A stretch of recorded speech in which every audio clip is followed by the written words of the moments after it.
Hello friends, and welcome back to Pokemon Crystal, the Worst Final Evolutions. So last time we began taking down some of the gym leaders and even having a really good fight for Effie taking down Erica. And we're just going to continue trying to tackle gym leaders today. But before I get moving here, I want to air a bit of behind the scenes because I had a bit of an issue after I finished the last recording. You might notice that some of the levels of my Pokemon are slightly different, or for the astute eyes, you'll notice the experience bars for each of the Pokemon might be a little different. And that's because when I was finished recording the last part, my game froze, and I hadn't saved at that point yet. So I had to go and replay all of the gym leaders again, and considering how close the fights were, I couldn't exactly mimic the outcomes of each of the fights. So, Dana, I'm in the middle of a monologue here. But yeah, I couldn't exactly mimic every fight, and in a game like this, that's just impossible. So, what I did is I just went through, I battled the gym leaders again, and got their badges, and made my way back up to Cerulean City, just like I did at the end of the last part. I tried to stick to the script as close as I could, so like, Dart still knew Giga Drain. I fought pretty much the same trainers in the gym, but again, like I said, I couldn't do the exact outcome with every fight, so the EXP bars of my Pokemon are going to be slightly different, but really, at the end of the day, it's not going to matter. But I wanted to just be forward with that, because I'm certain at some point, someone would notice that, oh hey, your Pokemon team alignment was different from the last episode. Or even the... Mom! Okay, that should be the last doll. I think that's the big Snorlax. But yeah, because I couldn't exactly mimic everything, I went through, I fought everything, and I just wanted to be forward with it, because I knew someone would eventually notice. And at least this way I can just be like, oh hey, well, my game froze before I saved. So, I'm just gonna keep moving forward, because it's not the first time I've had a game freeze that I've played on this channel. But, at the very least, we can keep going. What I'm doing right now is, if you recall, when I was here in Cerulean last time, the Cerulean gym was empty. And reason being, Misty is out of the gym right now, and we have to go and locate her. And she just happens to be up with the old Nugget Bridge. And, of keeping to the game's continuity, the trainers that were here before on the Nugget Bridge are still up here, and they still do the same kind of trainer challenge, where I have to now beat every single one of the trainers that I come across, and at the end I would get the fabulous prize of a nugget. Okay, well, I'll just keep the levels going, because hey, if they all hit 50, then it wouldn't matter what my experiences were last time. Alright, so the third trainer. I think there's 7 that I have to fight. 1 optional that would give me a nugget, and I might skip that because trying to do all these trainer fights is kind of slow, and I don't really need the money. But I do have to get to the end here. So I'll just quickly knock out all of these Pokemon as fast as I can. And that's one reason I'm going to be quite happy when I move on from the Game Boy era Pokemon games to the Game Boy Advance era, because those games run so much faster as opposed to the speed at which these games were, which, like, I know the times are different, and the games being how they are now versus then, just things get sped up. But going from this to Game Boy Advance, the speed difference was so noticeable. Like, you just get used to the faster speeds. Okay, well that takes care of, I think, trainer number 3. just keep the levels going here as best as I can. So Weber's time to shine. So I've got 2 trainers I have to fight up here in a row. So this is before they introduced double battles in the later games. So I have to now fight all of these trainers, or both these trainers, one after the other. Man, and their levels just keep getting lower. What's going on here? I thought they should be getting higher.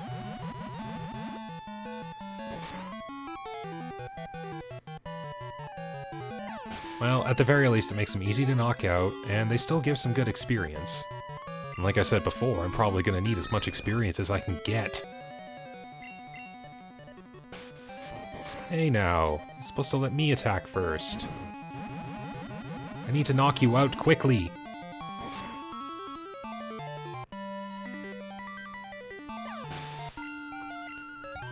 Alright.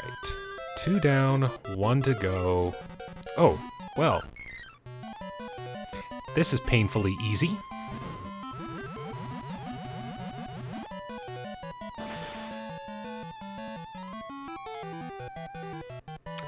No trouble at all. Blossom down. But now I gotta fight trainer just above me.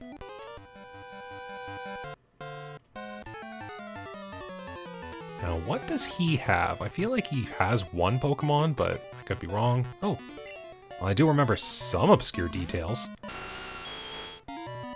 Okay, well, this would be... I think this is a job for Dig. I fear no fighting moves.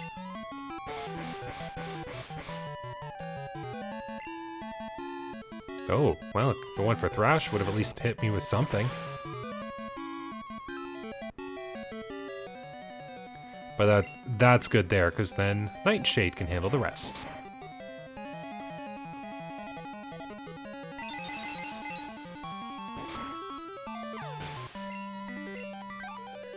Ooh, so close. But I got more trainers coming up.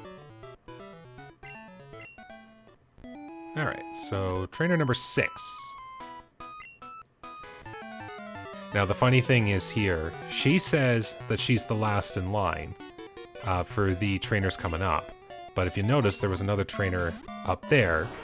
That trainer there, he's like, oh, I'm gonna wait until you're weakened from all of your fights, and then I'll battle you, and you'll be easy to defeat. Just kind of one of those sneaky trainers trying to take advantage of my potentially weakened state. But little does he know he's going up against the Johto champion. Alright, just gotta get through more Parises and Parasects.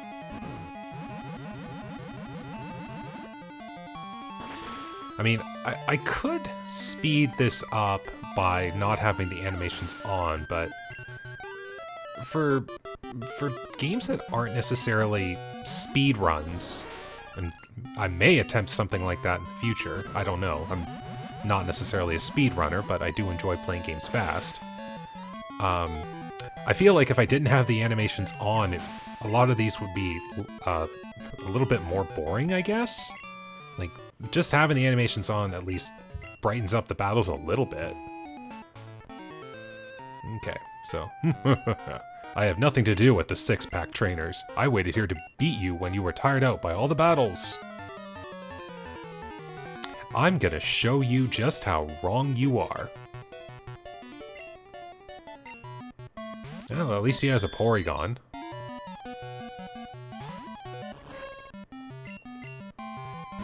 And maybe this will be a knockout.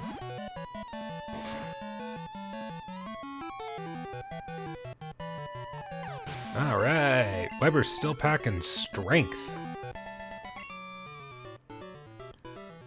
Am I tired at all? No. Okay. Well, since everyone's at even level here, I might as well just switch up. So that's the trainer there that would give me a nugget, but I don't really need it.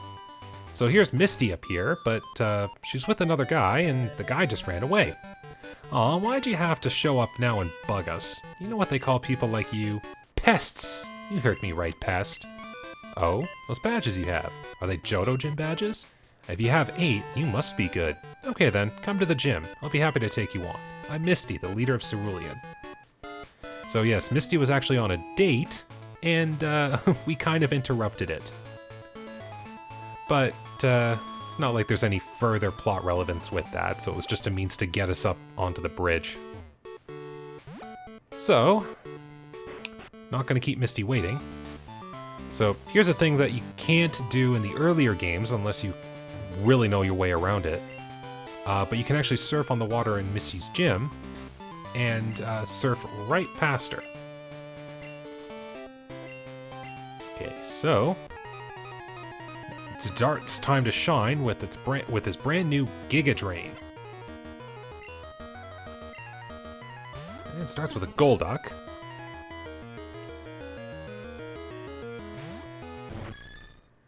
Alright. How strong we talking?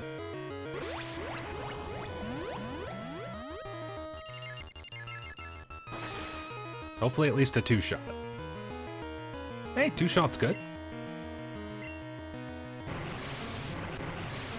Well, at the very least, I'll be getting health back after I use the Giga Drains.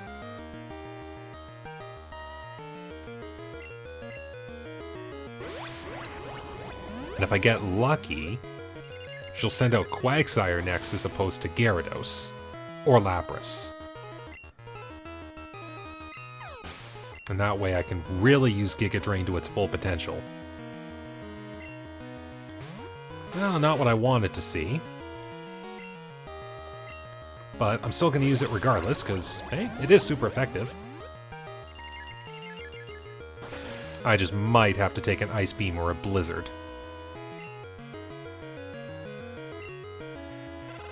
And Blizzard it is!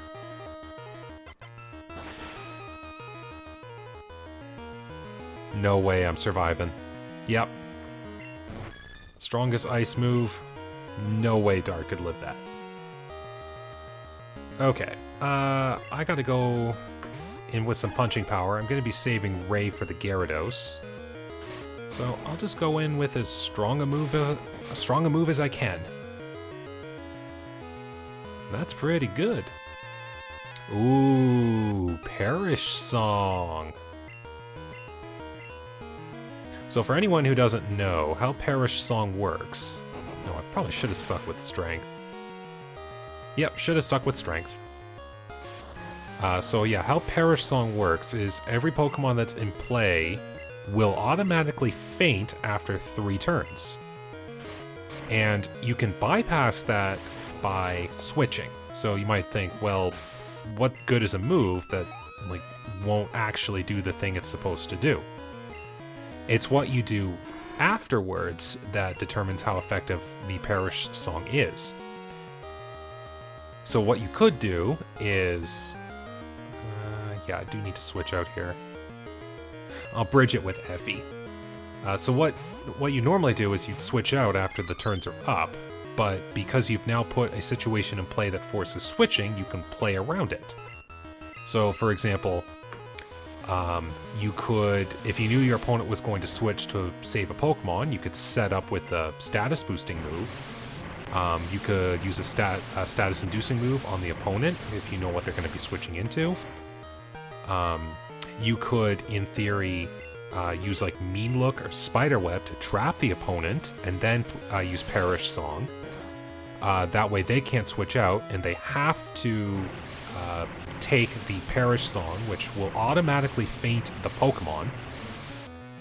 There's a lot of practical applications that you can use just outside of Perish Song's intended purpose, which makes it for a fairly unique move. But thankfully I won't have to deal with it, because, well, the Lapras is gone. And look at Effie tanking hits. And actually able to inflict some damage.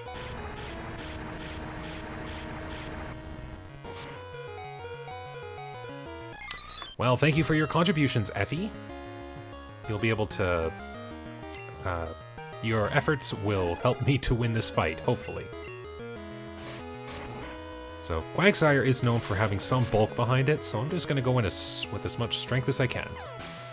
And that certainly helped. Oh, it's a Starmie she's got last, not a Gyarados. Okay. This could be painful. I don't anticipate losing, but this could be painful.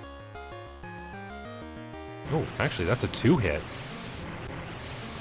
If this doesn't critical hit me, I think I can win this. Ooh, nice. Come on, Palmer, let's bring it home. Just like that. Ooh, still good experience, too. Okay. Well, that is Gym Badge number 4.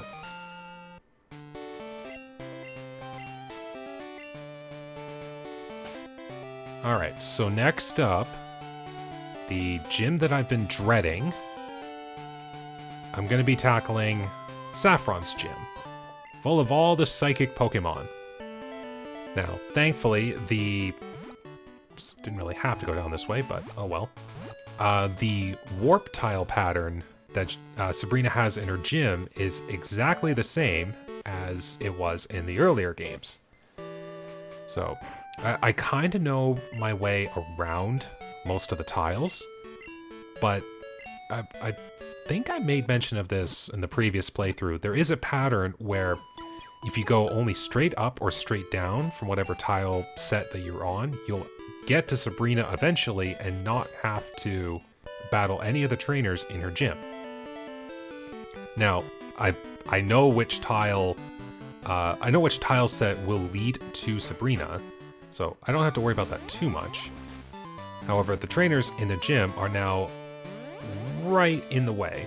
Not in every room, but they're right in the way. So I have to... Are you gonna move? So not that. Oh, that was close. So it's not you, so... Ah, well, I guess I'm gonna have to do some fighting anyway. Yeah, I kind of feel sorry for the fighting gym. Just a type comes in that's much stronger than it in multiple ways, and gets its gym status revoked. Okay, so you might think Thief would be good here, but Thief isn't really a strong move, it's more of a utility move. It's much stronger for me to stick with Headbutt. On the flip side, however, if they decide to boost their defense, it might make things a little difficult for me. Well, we'll see what happens. Ooh, that's a grass type. This is super effective.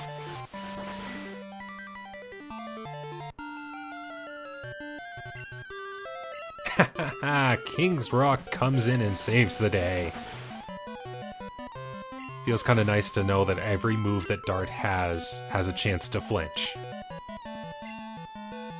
And another execute.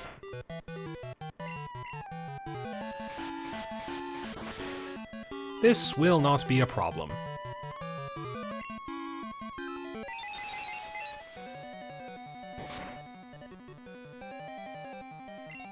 And your Reflect is gone. But not like that mattered. Okay. So now let's just get that tile here. And there we go.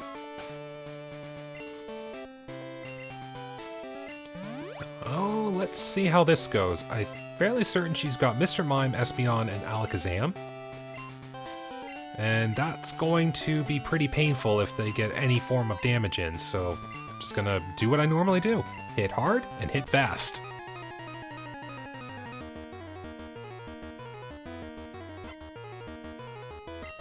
So let's see how this goes. Hi, Espeon. Like, even Sabrina's level, Pokemon's levels are slightly higher than what I had been dealing with so far. Just on kind of on an average scale.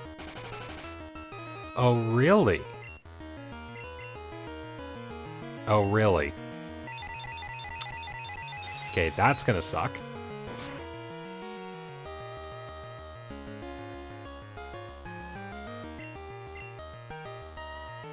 Come on, flinch. Darn. Well, gonna have to go to plan B. Use everything else I've got.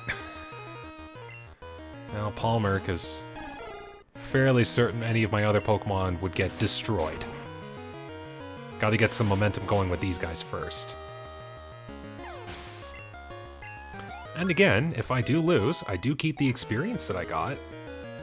Palmer's my first mainline level 50. I'm not really counting Effie in that case, because Effie needs to be like level 100 to match anyone else's level 50.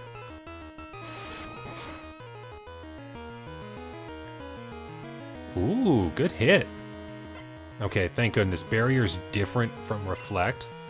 Barrier only affects the Pokemon that's in play, whereas Reflect and Light Screen can be used to help other teammates. Kind of a more passive defensive buff. So I don't have to worry about that for the Alakazam.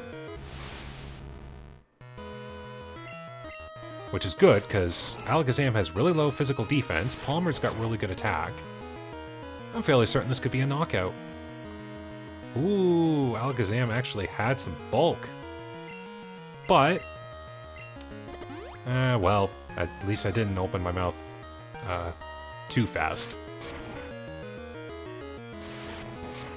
So, Alakazam will probably be able to tank another hit.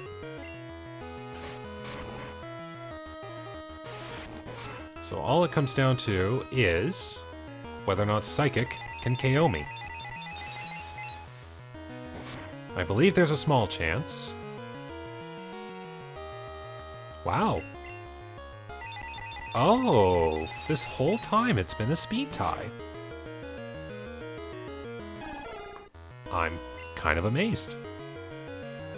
Well, what better way to deal with a Psychic Gym than using a Psychic Pokemon? And maybe this'll burn turns on Reflect.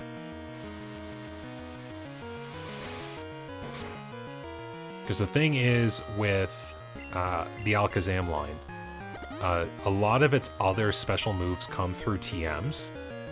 So I don't think this Alakazam knows any other coverage moves other than Psychic attacks. Ooh, that was a good hit.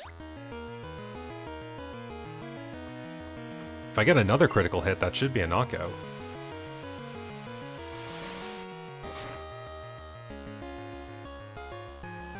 I think I'm just grasping at straws here. I think the Alakazam is locked in a recovering mode until it actually hits full health. Which, it's kind of funny to see an Alakazam struggling against an Unown. Oh, there we go. Yeah, so thankful psychic resistance. I think Effie just knocked out an Alakazam. Now that's something that puts a smile on my face. Well done.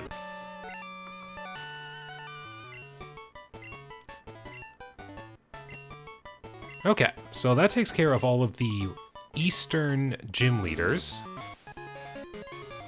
So now I can make my way through Diglett's Cave and tackle the Gym Leaders on the other part of Kanto. So I don't have to... Yeah, there's that one. Oops. Yeah, going into Sabrina's room is easy for me to remember. Going out of the gym, I struggle a little bit. Which one was it? Okay, I know I was on the right track there. That was the middle room.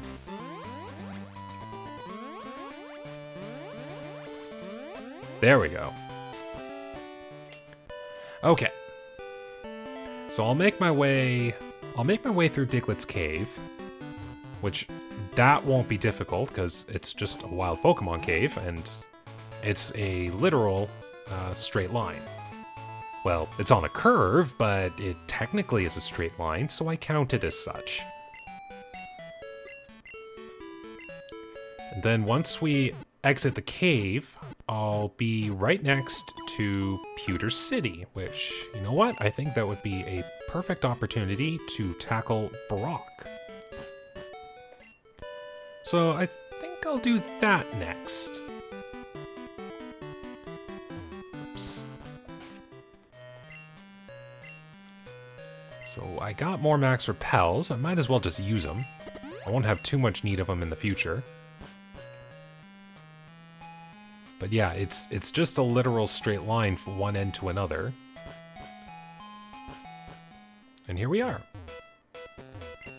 Now there will be a few trainers I might have to be mindful of, but it's not the worst. So here we are in Pewter City.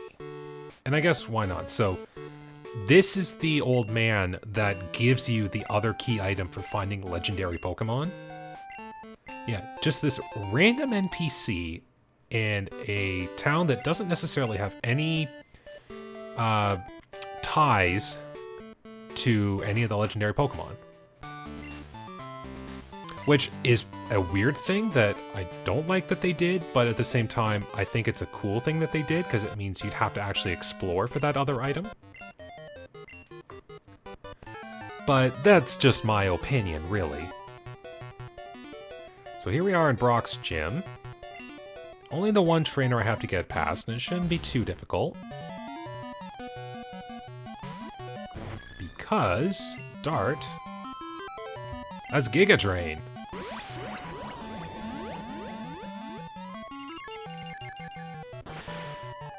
So will this be a 2-shot or a 1-shot? 2-shot.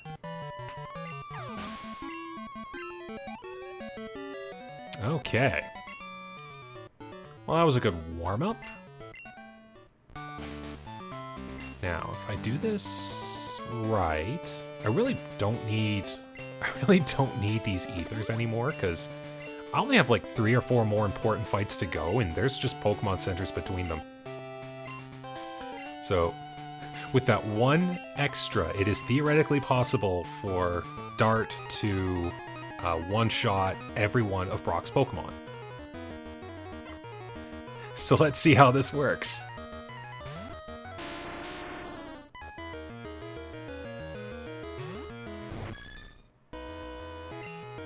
This will be easy. Because it's, yeah, I think it's Graveler, Onix, Rhyhorn, Kabutops, and Omastar. 4 of those, actually, I think all 5 of them have a quadruple weakness to grass. So Dart's going to be getting some good experience here.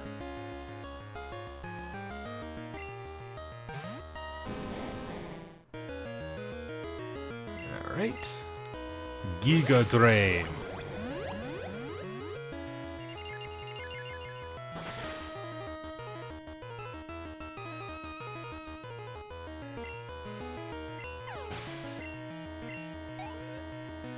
Next up,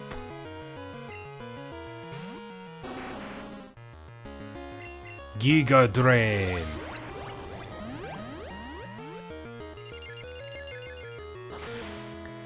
At this rate, Dart's going to be unstoppable. Just takes in all of the life force of other Pokemon to itself become stronger.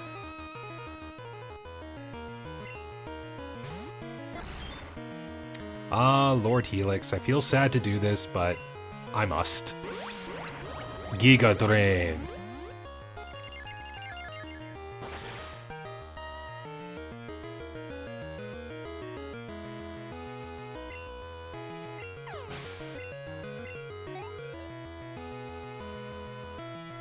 And last up, Kabutops. But it'll be no match for Giga Drain.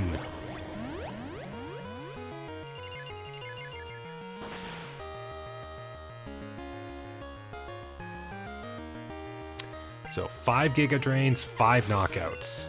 That's exactly what I was planning on having Dart do. So glad to know it worked. All right, well that takes care of gym number 6.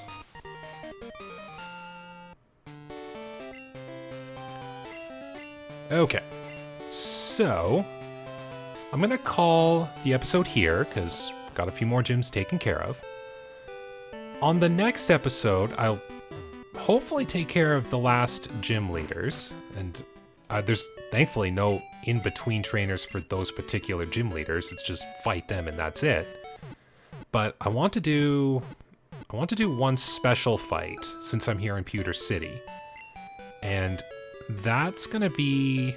I think I'm gonna make that the first thing I'll attempt to do on the next part. Just kind of a way to start the episode off. And if you see me go into this route here, I think a lot of players will know exactly what I'm attempting to do. Oh, there. Well, okay, how about this? We're gonna do a few bonus fights here since I'm halfway there already. Hey, it's Jimmy, youngster Jimmy, with Pokemon that still dwarf the gym leader. I should probably switch out to someone other than Dart. Get some experience on my other guys. But, well, Dart's still in the front. Might as well make use of his strength.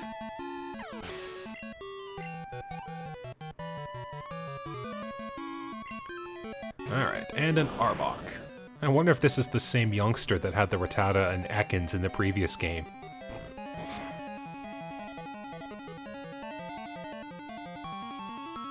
Oh no, glare! Well, you can't poison me now. And I can knock you out.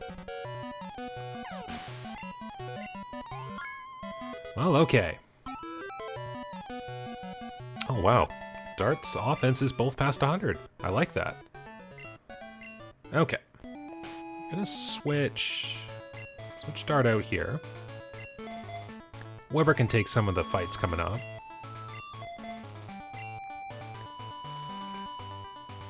So let's see. Yep, I can go around this trainer here. And for like a level 5 Rattata, so yeah, yeah, like I said, the levels of the wild Pokemon mimic how they were in the previous games. Okay. I think, yeah, there's one Pyromaniac there. And what do you know? Gonna have to fight him.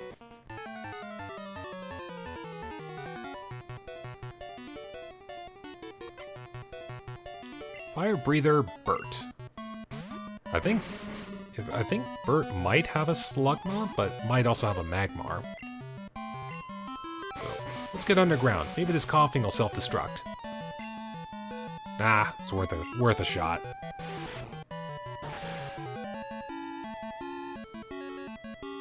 Alright. Still KOing things. I was right. Did have a Slugma. So yeah, like I was saying on the last episode, Slugma is one of the Kanto-only Pokemon that you can catch in these games. But doesn't Slugma look like a Pokemon you could easily find like halfway through Johto?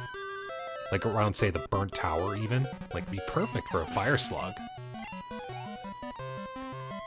I'll never get what they were thinking for some of the Pokemon, but hey, we still got a good game out of it.